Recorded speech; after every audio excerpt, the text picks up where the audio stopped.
بسم الله الرحمن الرحيم السلام عليكم ورحمة الله وبركاته كلنا وناكسن أخيار ميل كستوى الدنيا كجوكتان باكوري سو دوادا وركي الدنيا وضبدا أن مركن إنكوها إننا وحا كميدا Soomaaliya iyo Qatar oo ka wada hadlay arrimo muhiim ah booliska Kenya oo gacanta ku dhigay nin dad qalata ah oo muddo ugaarsanaya carruurta yaryar dalka Lubnaan oo ay harqinayaan mowjado culus oo isugu jira khilaaf siyaasadeed iyo arrimo bini'aadanimo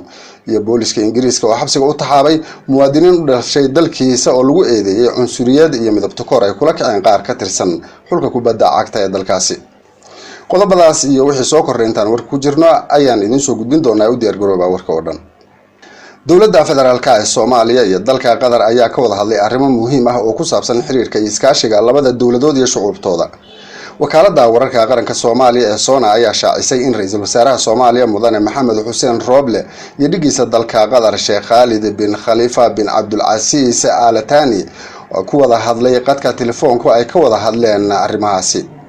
warka ayaa intaas ku daraya in ra'iisul wasaare Roble uu dhigiisa Qatar uga warbixiyay arrimo muhiim ah oo u qabsoomay muddadii uu xafiiska hayay sida arrimaha amniga dib u heshiisiinta dhinaca doorashada iyo guud ahaanba xasilinta siyaasadeed ee dalka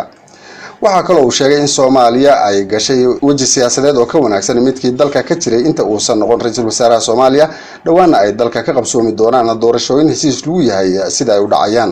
ra'iisul wasaaraha dalka Qatar ayaa isaguna hambalyeeyay tallaabooyinka siyaasadeed ee Soomaaliya ay ku qaaday dhinaca horumarka kuna dhisan wada hadal iyo is-afgarad dhex maray dowladda dhexe iyo maamul goboleedyada dalka waxa kale uu sheegay in Qatar ay had iyo goorba garab taagnaanayso dowladda federaalka Soomaaliya iyo shacbigeeda ayna xoojinayso iskaashiga iyo wax wada qabsiga labada dowladood gaar ahaan arrimaha amniga dhaqaalaha ganacsiga iyo siyaasadda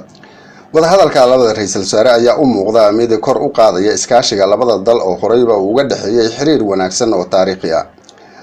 ra'iisul wasaaraha dalka Lubnaan Saad Al-Hariri ayaa iska casilay xilkiisa kadib markii sida uu sheegay uu ku fashilmay dadaaladii uu ku soo dhisi lahaa xukuumad lagu wada qanacsan yahay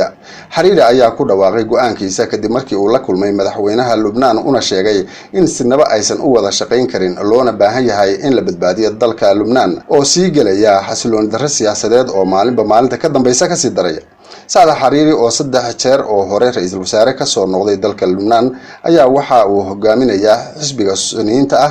waxaana xilka loo magacaabay bishii Oktoobar ee sanadkii hore kadib markii uu iscasilay ra'iisul wasaarihii xilligaasi oo isaguna xilka ka tagay markii 200 oo qof ay ku dhinteen qarax xoog badan oo ka dhacay dekedda weyn magaalada Beirut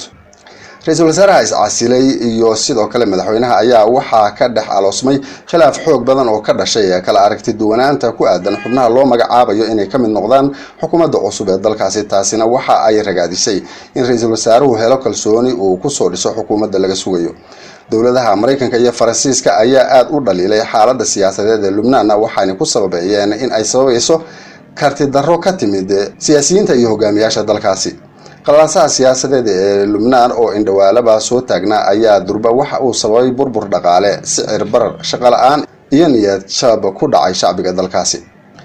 ciidamada ammaanka ee dalka Ingiriiska ayaa xabsiga u taxaabay 4 qof oo ay ku eedeeyeen inay ku lug lahaayeen falal cunsurinimo ah oo ay kula kaceen xidigo madow oo ka tirsan xulka kubadda cagta ee qaranka dalkaasi xidigaha madow oo la cunsuriyay ayaa waxa lagu la kacay falal isugu jira hanjabaado iyo sidoo kale aflagaadooyin loo mariyay baraha xiriirka bulshada oo dhamaantood ku salaysnaa midabta koor hirarka midabta koorka ah ayaa kacay kadib markii 3 ciyaartooy oo madow ah oo xulka qaranka Ingiriiska ka tirsanaa ay qasaariyeen gool kulaadyo Talyaanigu uga guuleystay dhawaana xulka England ciyaartii kama dambaysta ahayd ee tartanka kubadda cagta ee qaramada qaaradda Yurub dadka la xirxiray ayaa hadii lagu helo dambiyadaasi waxa ay wajihi doonaan ayaa la leeyahay maxkamadda taasoo ay suuragal tahay in ay ku xukunto ciqaabo culus oo isugu jira xabsi iyo ganaax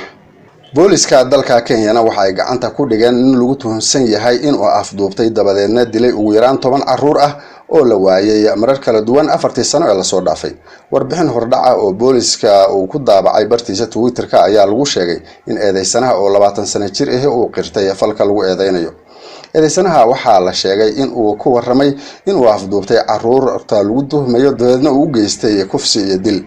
waxa kale uu sheegay ayaa la leeyahay in afduubkooda uu adeegsan jiray sasabasho daroogo iyo xoog dabadeedna inta uu cabo dhiigooda uu meydkooda ku tuuri jiray togaga magaalada ka qaada bulaacadaha. booliska Kenya ayaa waxa kale oo sheegay in weli eedeysanuhu wajahayo su'aalo iyo baaritaano dheeraad ah ayna baadi goobayaan meydadka carruurta uu laayay oo intooda badan aan la helin meydadkooda. ciidamada amniga ayaa cutubyo gaar ah u xilsaaray ka hortagga dambiyada la xiriira afduubyada iyo dilalka qarsoon kuwaas oo abuuri kara xasilooni darro iyo argagax ku baaha dalka oo dhan. dhinaca kalena booliska Kenya waxa ay heleen meydka haweeney ka tirsanayd booliska dalkaasi oo la sheegay in ay laysay niman tiro badan oo isugu jira ciidan iyo shacab. haweeneyda oo ahayd askariyad aad u tababaran muddana la doondoonayay ayaa meydkeeda laga helay goob ay in muddo ahba ku dhuudhuumanaysay dabadeedna ay isku qaarijisay.